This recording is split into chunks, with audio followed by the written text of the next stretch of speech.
You're listening to the CyberWire Network, powered by N2K.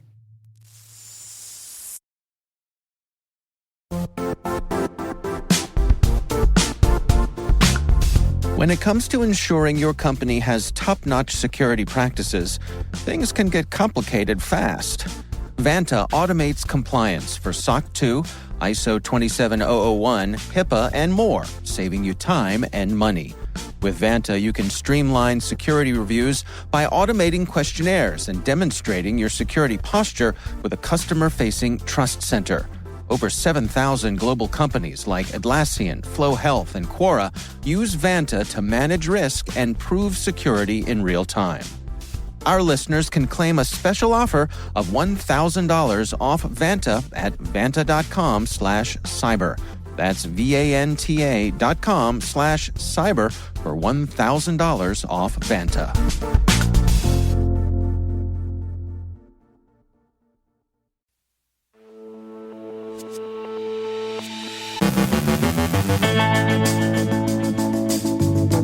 Europol and partners shut down 13 terrorist websites. A data breach at the LA County Department of Public Health affects over 200,000. The Take It Down Act targets deepfake porn. The Five Eyes Alliance update their strategies to protect critical infrastructure. VMware has disclosed 2 critical rated vulnerabilities in vCenter Server. The alleged heads of the Empire Market dark web marketplace are charged in Chicago federal court. A new malware campaign tricks users into running malicious PowerShell fixes.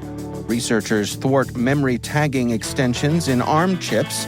A major e-learning platform discloses a breach. On our Industry Voices segment, we're joined by Guy Guzner, CEO and co-founder of Savvy, to discuss reimagining app and identity security for SaaS. And Clearview AI offers plaintiffs a piece of the pie.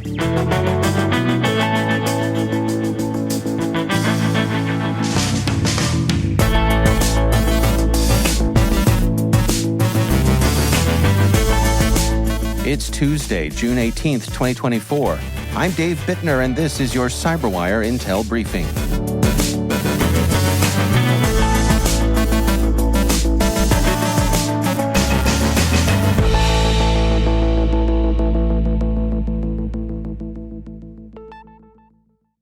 Europol and law enforcement from 10 countries have shut down 13 terrorist websites in Operation Hopper 2. This operation targeted online platforms used by terrorist groups like ISIS and Al-Qaeda to spread propaganda and recruit members. 4 servers in Romania, Ukraine, and Iceland were seized, and the websites were removed.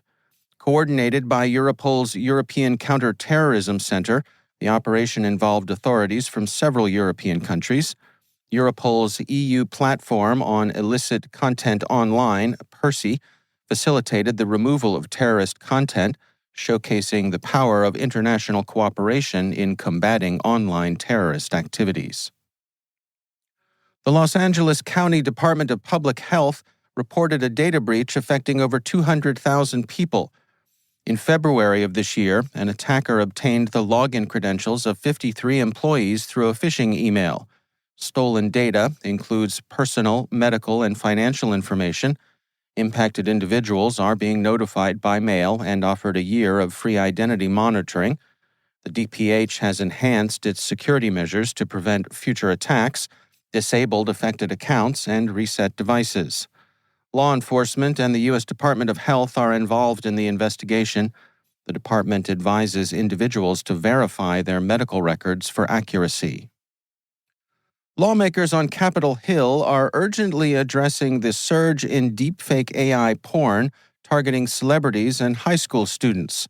A new bill, the Take It Down Act, led by Senator Ted Cruz, Republican from Texas, aims to hold social media companies accountable for removing deepfake porn within 48 hours of a victim's request.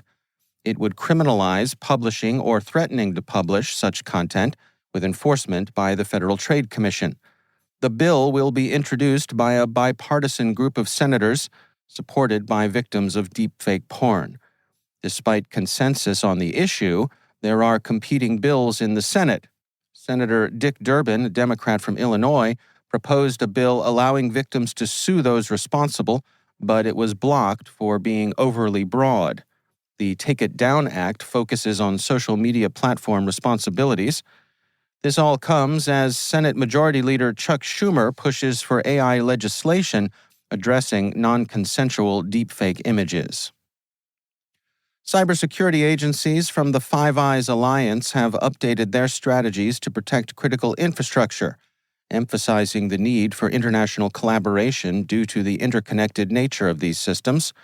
The critical five nations, Australia, Canada, New Zealand, the UK, and the US, are enhancing security and resilience measures to prevent disruptions from incidents.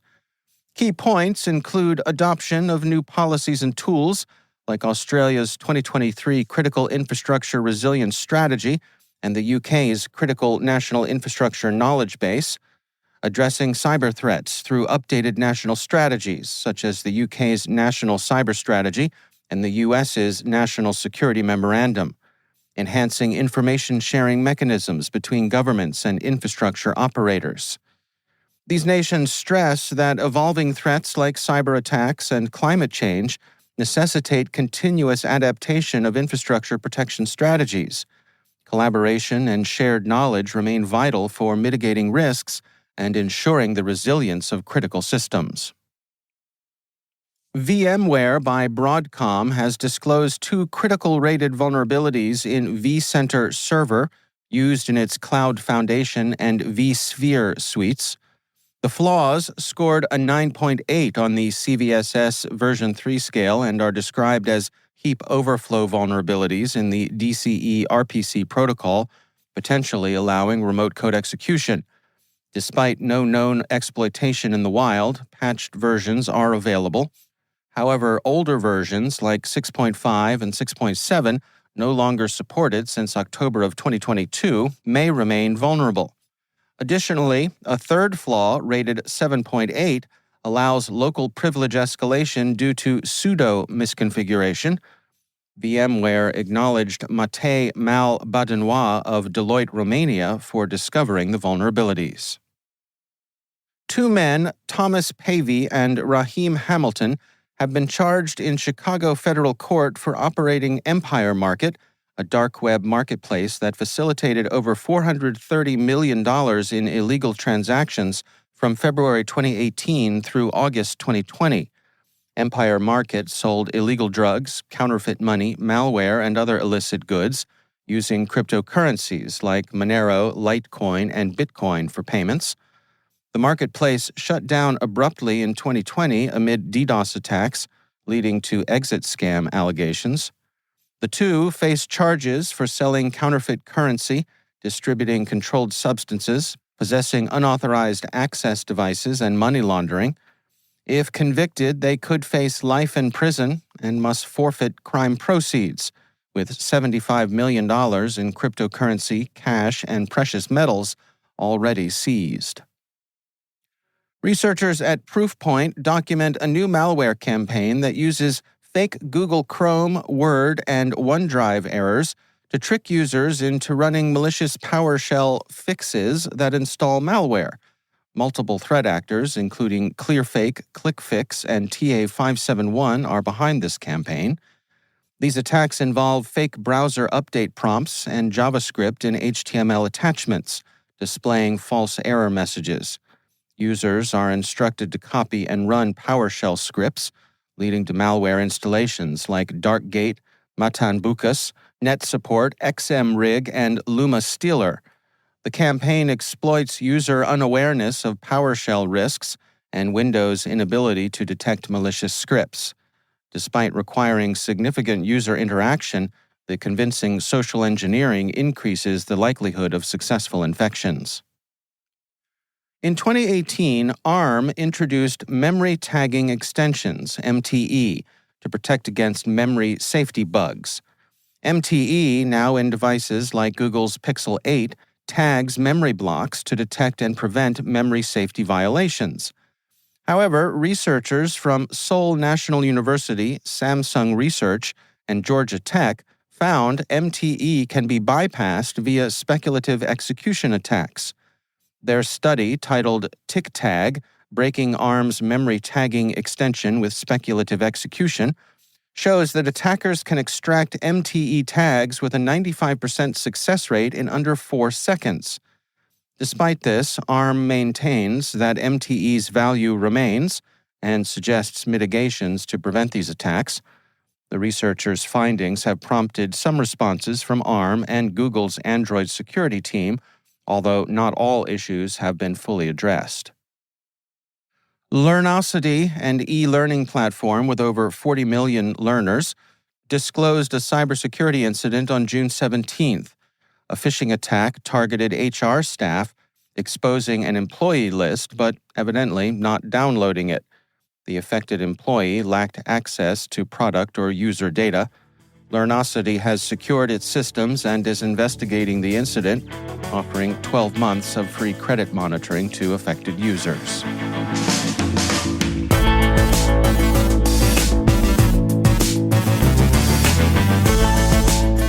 Coming up after the break on our Industry Voices segment, I speak with Guy Guzner, CEO and co-founder of Savvy. We're discussing reimagining app and identity security for SaaS. Stick around.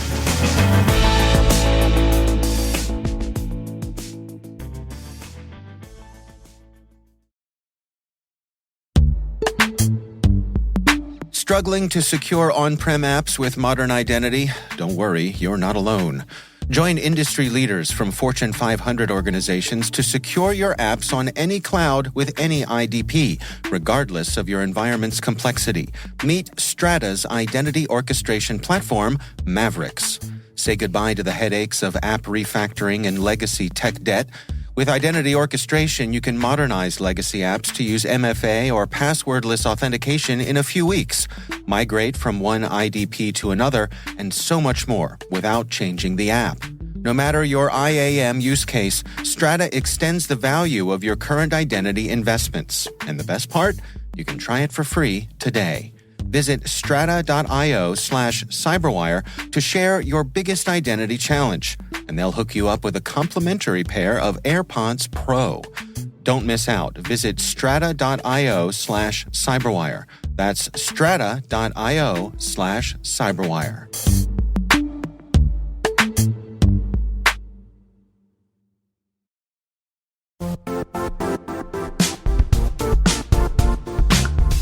And now, a word from our sponsor, Zscaler, the leader in cloud security. Cyber attackers are using AI in creative ways to compromise users and breach organizations. In a security landscape where you must fight AI with AI, the best AI protection comes from having the best data. Zscaler has extended its zero-trust architecture with powerful AI engines that are trained and tuned by 500 trillion daily signals. Learn more about Zscaler Zero Trust Plus AI to prevent ransomware and AI attacks. Experience your world secured. Visit zscaler.com/zerotrustai.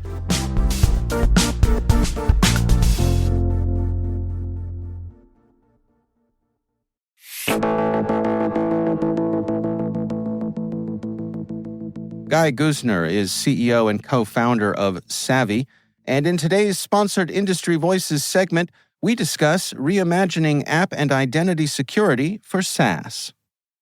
I think that from one point of perspective, things are great because SaaS has been a real transformation of how we consume IT, and there are thousands of different applications to choose from that are driving productivity, and you got new technologies and services like generative AI that improving productivity. And that's great. I mean, if I compare this to the number of options that we had 10 and more years ago, it's just amazing, and you can achieve so much. And so I think that's, if we start, that's very positive. There are the things to consider is what is the price that we have to pay for that in terms of security. Well, let's dig into that. What are some of the prices that we pay there? Well, I think that first and foremost, identity is become a major challenge there, because when you think about SaaS, the applications are just out there. You consume them as a service. You don't even know where they're hosted, in the public cloud or some servers somewhere. You have no control into that. And what happens is that in many cases, identity becomes the perimeter for SaaS apps, because you no longer have your data centers and your perimeter and your traditional access controls. So the only thing that stands between someone having access to your SaaS applications that may contain sensitive data is just the identity. What about things like shadow IT? I mean, folks have a tendency to just want to get their work done, and if they need to do that, they'll quite often go around some of the roadblocks that security has put up for them, or the perceived roadblocks, I suppose. Yeah, I think that's the expectations of all of us today, that if we need to get our work done and there is something that helps us to do it, we will do it regardless of what is the security policy and guidance of the organization. There was a Gartner survey just recently that found out that 69% of employees bypassed security organizations' guidance knowingly, that they knew that that's a violation. And 74% of them said that they will be willing to bypass that again if it helps them to achieve a business objective. So we know that people will do anything to get work done. And I think that you mentioned shadow IT. I think that today we need to realize that it's no longer in the shadows. This is becoming the way of how people are consuming IT and expect to continue to doing so. Well, so in your view, what is the appropriate approach here to SaaS? Well, I think the appropriate approach is that we need to embrace change, and we need to understand that this is not going away, and businesses and companies that embrace that and embrace the new productivity opportunities that it offered will offer them business advantages over time. So you can't fight this anymore. You need to understand that this is the new reality. And then is, how do you allow the business and the workforce to achieve the business goals that they have, but provide some kind of guidance or some kind of guardrails on how to do this. So it's no longer about having those block or allow policy that will say, oh, we'll block just all of shadow IT. It's about how do we enable them to use those applications, but guide them in a way that prevent them to do all the violations that we were talking about earlier. Well, can we dig into some of the details here? I mean, are there some specific steps that you would recommend? Well, I think that like a lot of things in cybersecurity, the first step is about visibility. It's about understanding what is the exposure of those different applications and different identities that people are using. And in many cases, a lot of the traditional controls will only tell you the things that you already know about, but won't tell you about things that, people onboarded by themselves or didn't go through IT or through the normal processes. And then once you get that full visibility, you have something that you can start to manage. But then the next resource, and that's the second step, is how do you take all of this data, which could be overwhelming, and then normally, all security teams, are short on staff and resources, is how do you prioritize and how do you find the most things that are important, that if you find some toxic combinations of risk that if they are exploited will put the company in a material risk, how do you address them? And then the next steps is have an action plans and be able to implement that in real time to engage end users and drive usage and risk reduction in the organization. I know one of the things that you and your colleagues there at Savvy emphasize is timing. You have this phrase I like. You call it just-in-time security guardrails. Can you describe for us what that means?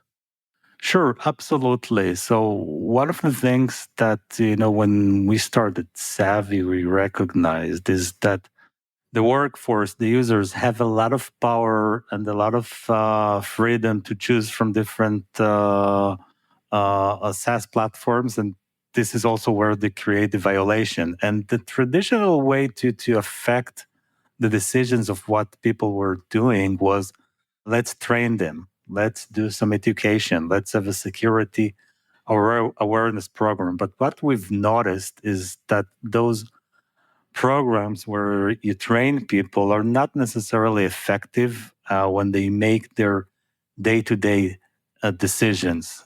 Because most times people are just doing this for compliance and they hate this. And like I said, people want to get stuff done. They don't care about security. So then we said, well, let's create a solution that is able to find those situations where someone is about to make decisions that has a security impact in real time and then affect that as it happens. And then it has the effect of also preventing the situation in real time when it's happening. But this is also a learning opportunity for the actual user to learn something in real time. And this is more effective than just training them once a year or something like that about this. And I suppose, the user experience is really important here as well, because like you say, you have an opportunity to educate, but you also don't want to annoy. Yeah.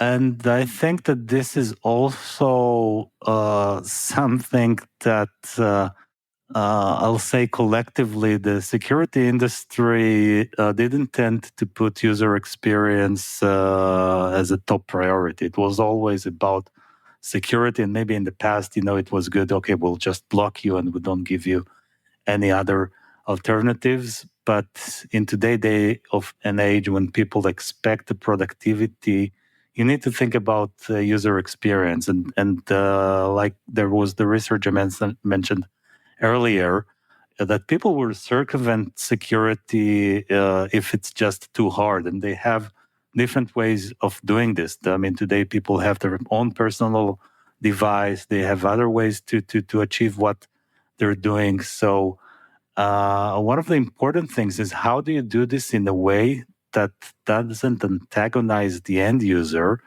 And this is actually where, when we started Savvy, we started from the psychological aspects of how do you affect human behavior. And one of the first hires that we've done in the company was actually psychologist to help us as security people understand on how do we engage people, how do we nudge them to the right behavior, how we provide them something that allows them to be productive, but in the same way be secure.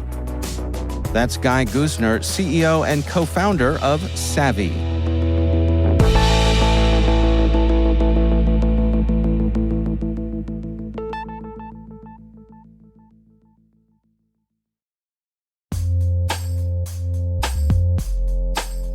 Enterprises today are using hundreds of SaaS apps. Are you reaping their productivity and innovation benefits, or are you lost in the sprawl? Enter Savvy Security. They help you surface every SaaS app, identity, and risk, so you can shine a light on shadow IT and risky identities. Savvy monitors your entire SaaS attack surface to help you efficiently eliminate toxic risk combinations and prevent attacks. So go on, get savvy about SaaS and harness the productivity benefits. Fuel innovation while closing security gaps. Visit savvy.security to learn more.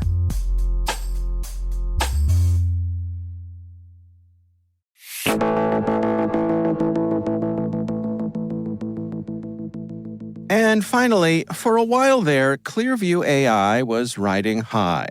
The company's facial recognition technology could search millions and eventually billions of images to find a match for any uploaded photo. The catch was, all those images and data had been scraped from the web without the consent of the millions of people involved. Clearview's ambitions grew, and the company began courting governments and law enforcement agencies. The problem with this strategy is that it leaves a paper trail, accessible through public records requests. This was the beginning of the end. Kashmir Hill's exposé for the New York Times revealed Clearview's existence, its web-scraping tactics, and its aggressive marketing efforts. The fallout was swift, lawsuits piled up, and foreign governments issued bans and hefty fines for violating privacy laws. But Clearview's troubles weren't confined to Europe. In the U.S., lawsuits over privacy violations proved successful. One significant case involved alleged breaches of Illinois privacy laws, resulting in a class action lawsuit. This case is now concluding, but the settlement is unique. Instead of a cash payout, plaintiffs will receive a 23% stake in Clearview, valued at about $52 million. Here's Kashmir Hill with the latest for the New York Times. Quote, anyone in the United States who has a photo of themselves posted publicly online, so almost everybody, could be considered a member of the class. The settlement would collectively give the members a 23% stake in Clearview AI, which is valued at $225 million according to court filings. 23% of the company's current value would be about $52 million. End quote. Plaintiffs can cash out if the company goes public or gets acquired, or they can sell their stake. Alternatively, after 2 years, they can collect 17% of Clearview's revenue. Clearview's lawyer, Jim Thompson, told the New York Times the company was pleased with the agreement, suggesting a bleak outlook for its future. If Clearview expected to thrive, it likely wouldn't have agreed to give away nearly a quarter of its value. But anticipating financial struggles, handing out a significant IOU to plaintiffs is a clever way to preserve cash and stop the legal hemorrhaging. So, Clearview may have lost the larger battle for privacy and reputation, but it managed to dodge a financial bullet with this settlement. By delaying cash payments and giving away a speculative stake in its uncertain future, Clearview has bought itself some time. Given its ongoing issues worldwide, it's doubtful there will be much cash available to pay out in the future either. Clearview may have lost the war, but it seems to have won this particular battle.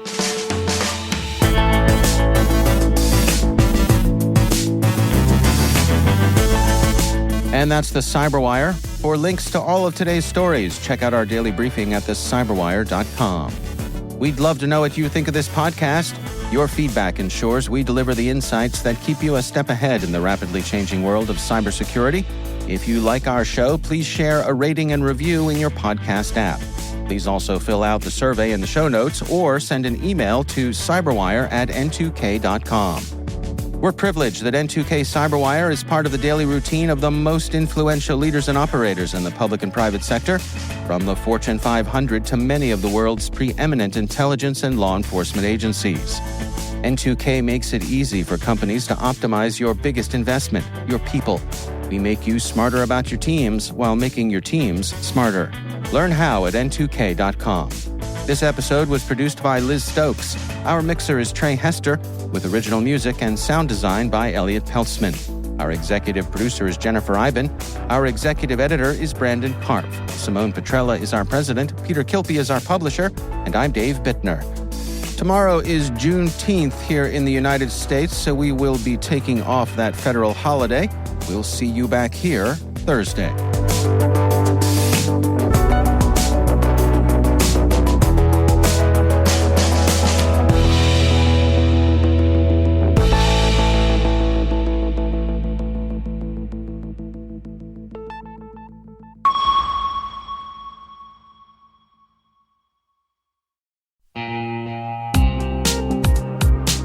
This September 18th and 19th in Denver, a tight community of leading experts is gathering to tackle the toughest cybersecurity challenges we face.